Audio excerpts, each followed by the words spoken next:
Well, welcome back to our little miniaturized Urban Elements studio. It's been a little busy here this weekend. I've had 5 women staying with me. Just to clarify, they're my family. My sister and her daughter were here, and my nieces and great niece were here for a local festival that's become a little bit of a family tradition. So that wrapped up yesterday, and some of them left yesterday, and some of them will be leaving tomorrow morning, I think. Doing the bookstore tours today, looking at the local bookstores, and visiting the cemetery, and going to the hamburger stand and the root beer stand, and all the things that we do when we come into town. Today we're going to be working on one of the projects that the office sent me when I was getting ready to do the little local quilt show. They sent me a whole box of ideas, which is kind of clever. And today I'm going to work on one. I'm going to be using Stepping Out, which is a little shoe applique. Very cute. This comes in 2 different size shoes.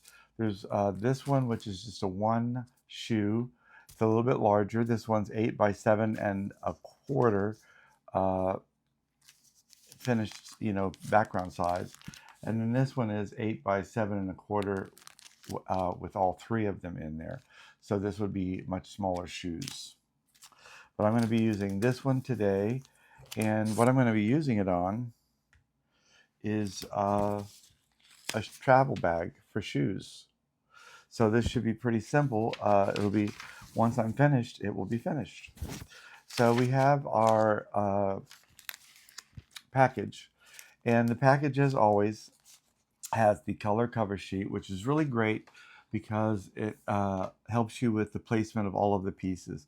A lot of times the pieces are the same shape and size, and the color cover sheet lets you know exactly where a particular piece goes if placing it exactly as the pattern says is really important to you.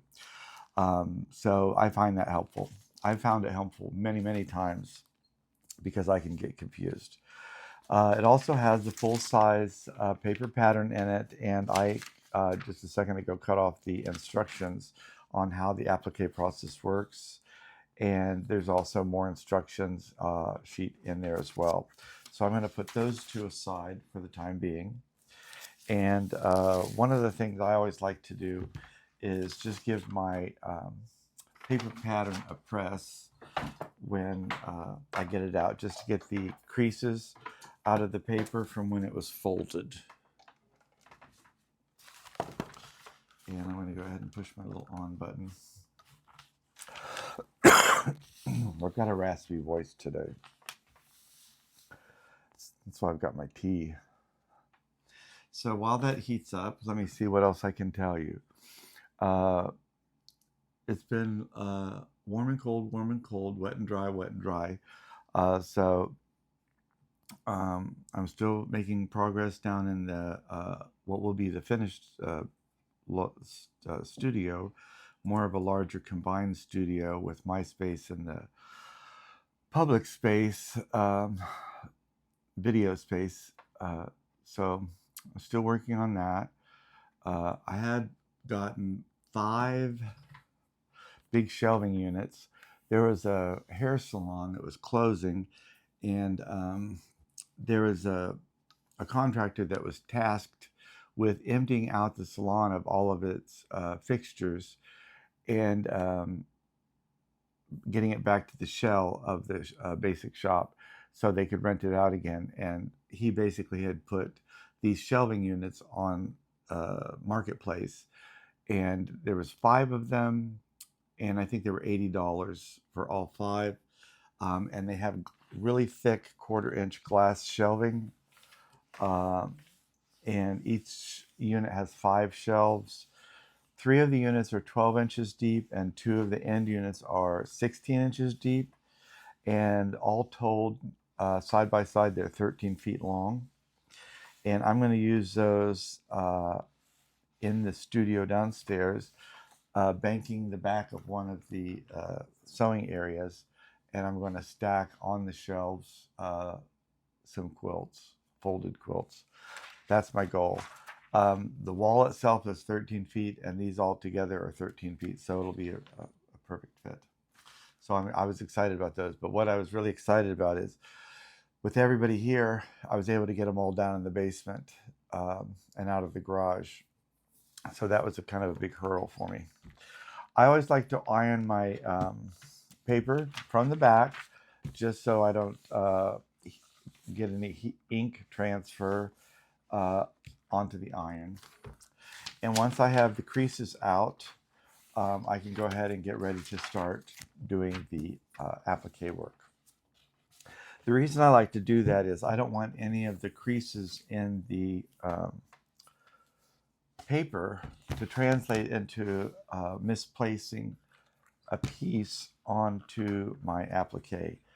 I know it would be minor, but sometimes if it's like an animal, or like where an expression is on a puppy or something, it could be off enough that could make a difference. It's just a thing. Just a thing I like to do with all of my paper patterns because placement is important. I also really like to iron my fabric before cutting. It's just a thing. Ironing fabric could iron that out. On a full width, you could get an extra 1.5 inches of fabric by ironing it. You could test that yourself depending on how wrinkled something is. And that just goes to show you how off something could be if you didn't iron it and you went ahead and cut it. And if you're working towards accurate piecing, then ironing before you cut is a part of that as well. Now, I don't know if you can see that very well.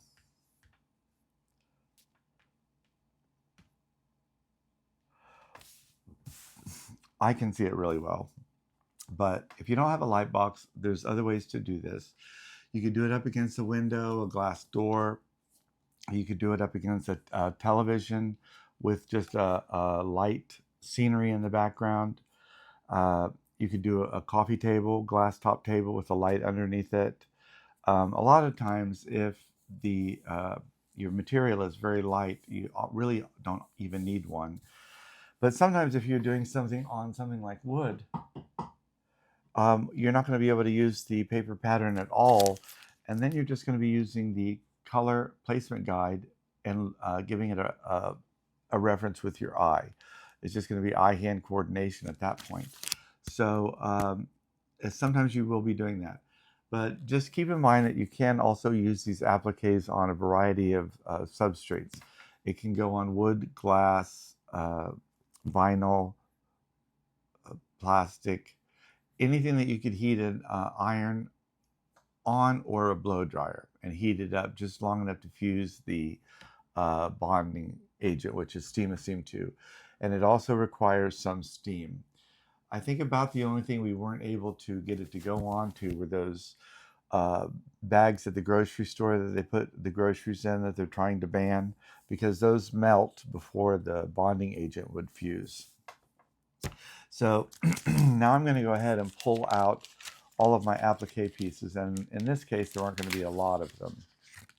There's going to be a few, and I don't know about you, but I keep wanting to save all of these bags, and there's a limit. There's a limit to how much you can save. But I am going to use my instruction paper because I have a ton of those. And whenever I peel the paper backing off of one of my pieces, I'm going to put it on that paper. The whole process of this, there's a layer of fabric. In the middle, sandwiched, there's a layer of that fusible webbing, and then on the back, there's a piece of paper. When you peel the paper off, there will still be some sticky residue on the back of that paper. It's just a natural part of it. It doesn't all completely come away, just a little bit of stickiness. My point is that if you drop that paper and it gets on the floor, it just makes it, it's not like it's going to be stuck. I'm just saying it's not just going to sometimes sweep up. You have to physically reach down and pick it up. So like I don't like to drop little pieces on the floor, especially like the little dots, because then I have to bend down on my knees and get them. So I like to get the paper and put it on to another piece of paper so I can get them to the garbage can. It's just a little thing of mine. So we have our color placement guide and we have all of our little pieces. We can start laying them out before we start peeling them off, or we could just start peeling them off and putting them down. Really is up to you. Kind of like a puzzle. And this would be something that kids of all ages could participate in.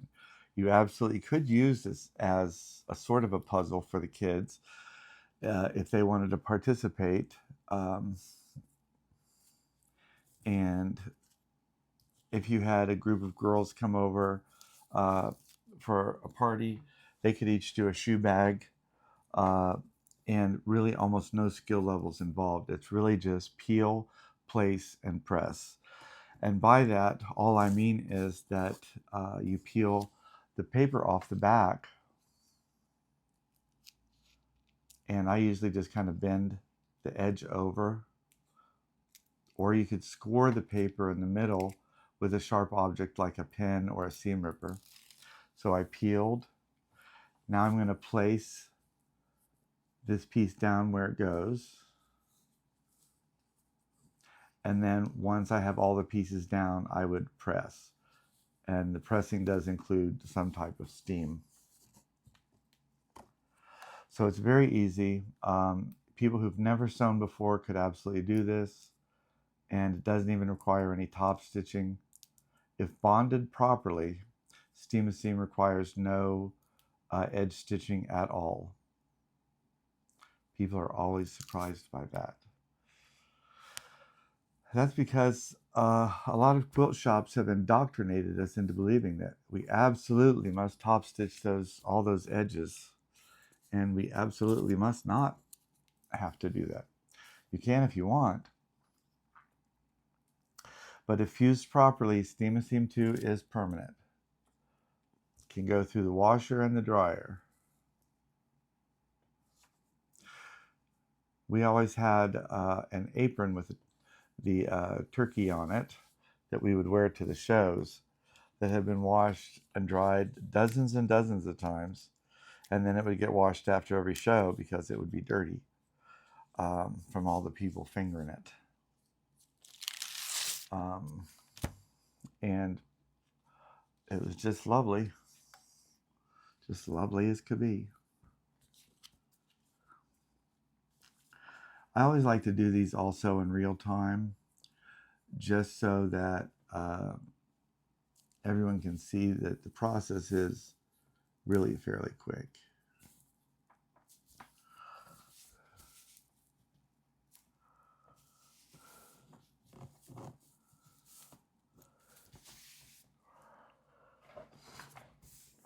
Okay, let's see. These little guys always get me. We have these in different sizes, and we have these mirror imaged. So I always have to pay attention on how to put them down. Sometimes it takes me a second to get them in the right place, and sometimes I'll be trying to get a mirror imaged one in the wrong location, and that really will throw you for a loop. I usually try and find either the biggest one or the smallest one. Petal, that is.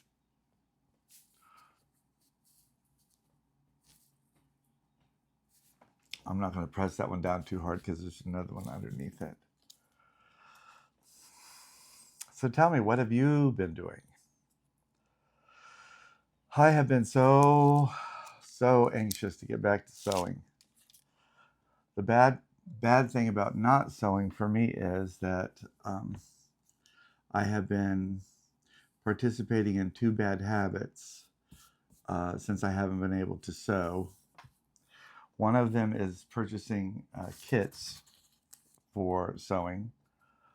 I keep seeing a kit that would be really pretty and fun to do, and I put it away because I can't sew right now. And the other thing, which is equally as bad, is that I've been buying vintage quilts from that 1860 to 1900 period, the red and green floral quilts.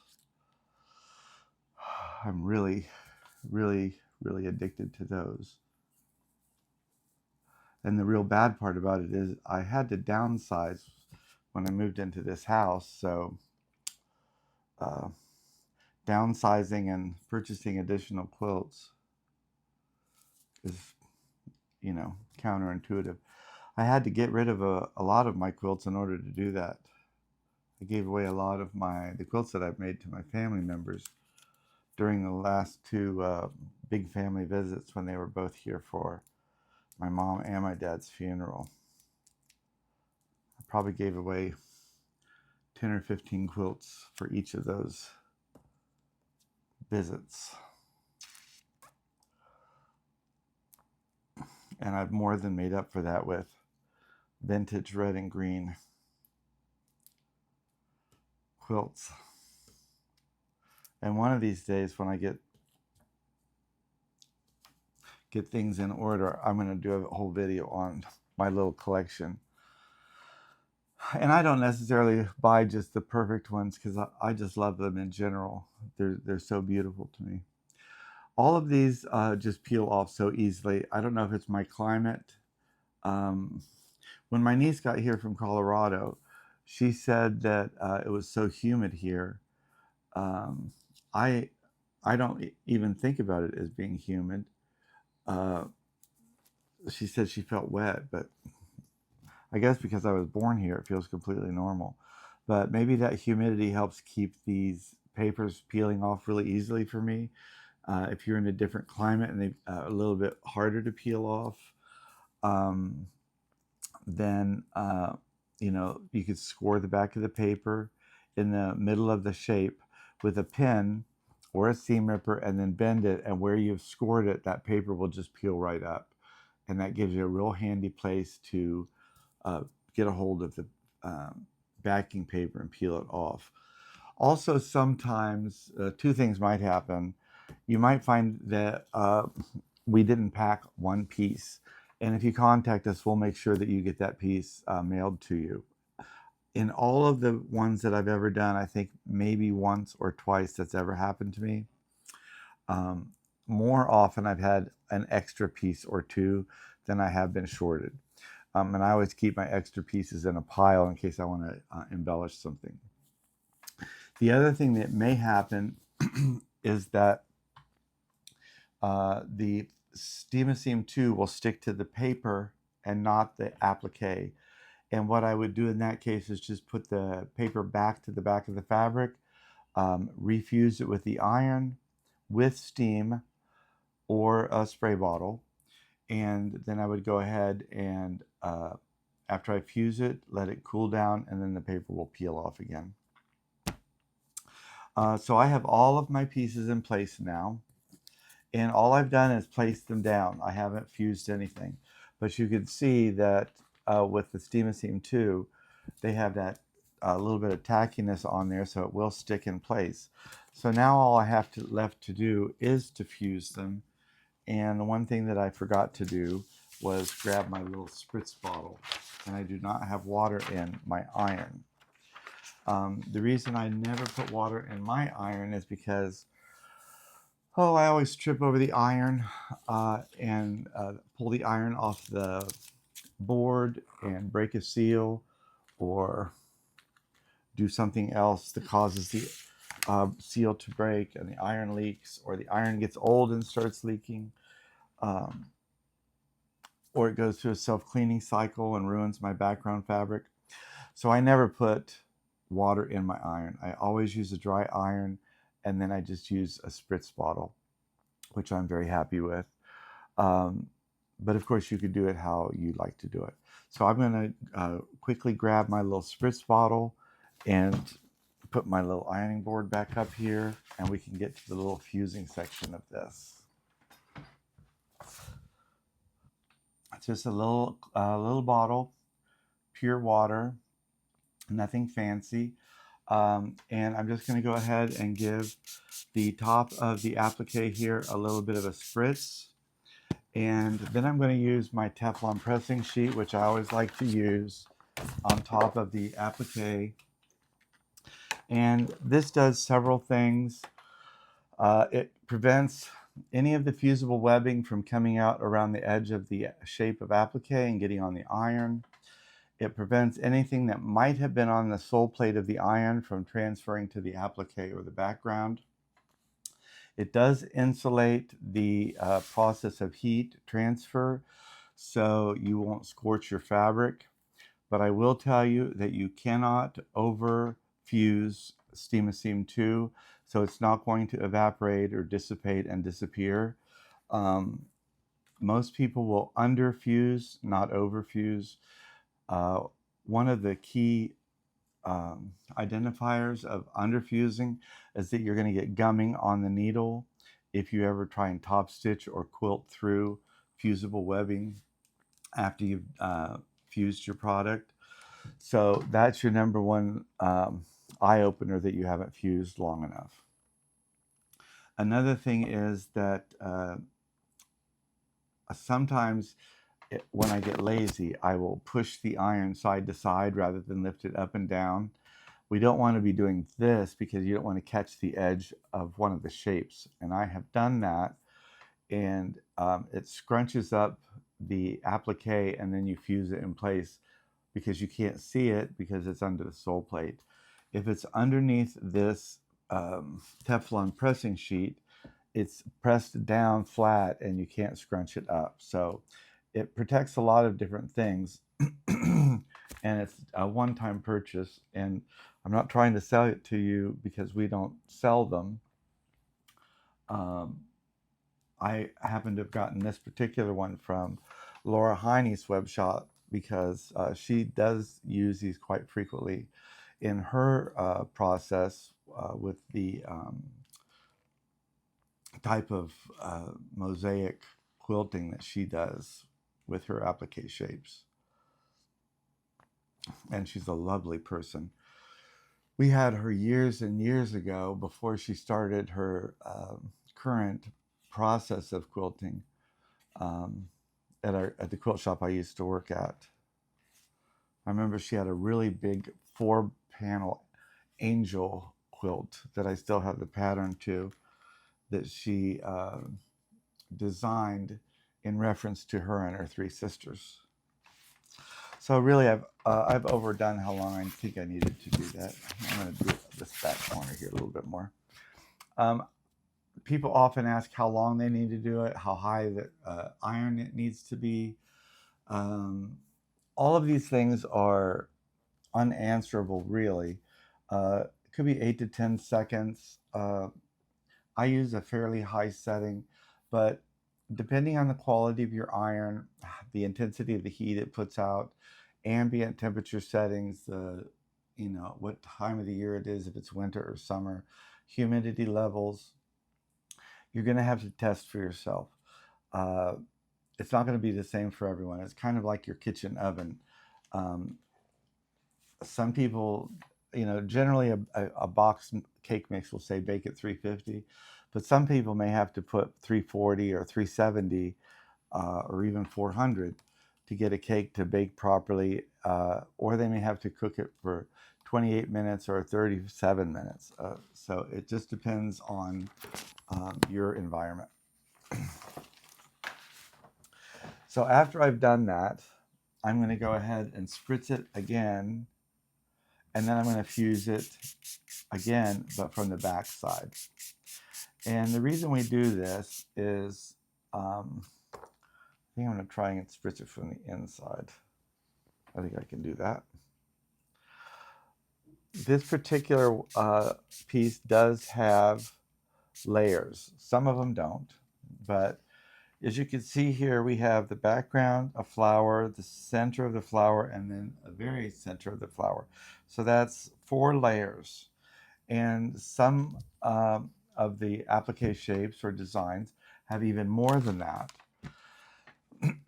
And in order for the heat to penetrate all of the layers adequately enough to fuse the Steam 2 and the moisture to get through all those layers, you really have to let the heat set for a while to do that. If you don't let it bond properly at this phase, you're going to get that gumming, and it's not going to be permanent. So you don't want to have the top two layers bond and then the major piece not bond to the background, and then when you wash it, it falls off. So you want to make sure that all of it's bonded properly all the way through. Another way to make sure that that happens using the Teflon pressing sheet is to fuse the pieces off of the background in layers, because the pressing sheet will allow you to peel off things that you fused to it and then fuse them to other layers as you go. So you could use that as a methodology to make sure that every single layer is fused properly. And I think I might illustrate that one time. I know I've done it once before, but maybe it's time I do that again.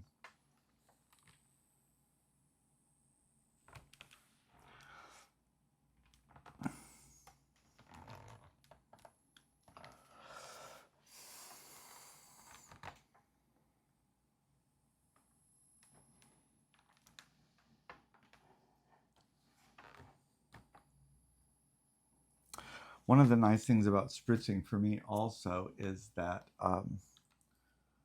I know when the fabric's dry from spritzing that it also should be fused. It's just kind of a little tip.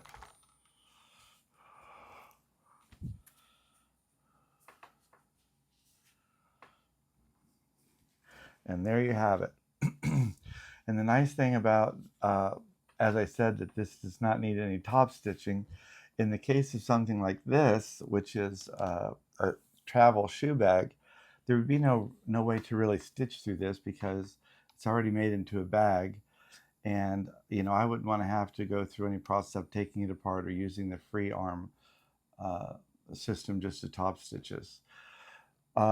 We have tried top stitching our designs, either ours or even before, to do really perfect buttonhole stitch or satin stitch on applique. Really takes a very, very talented person, especially when you start getting to very small shapes and you have to taper to a point. That's a real talent. And a lot of times you don't add to the design if you're not really good at it. And since it doesn't require it, we find that it's better just to leave it as it is. You can certainly quilt through it. If you're doing a quilt, of course, you would want to do that. You don't have to quilt around it. You can just quilt over the design. But absolutely doesn't require any kind of top stitching. Also, you know, we've used it on glass. I have a cookie jar around here somewhere that has the applique fused on it. I have it on my wood box. And on multiple materials. As I said, you could use a blow dryer or an iron. If you use the blow dryer, you just hold the pieces in place with a tea towel after you've spritzed it and blown dry it. So very easy.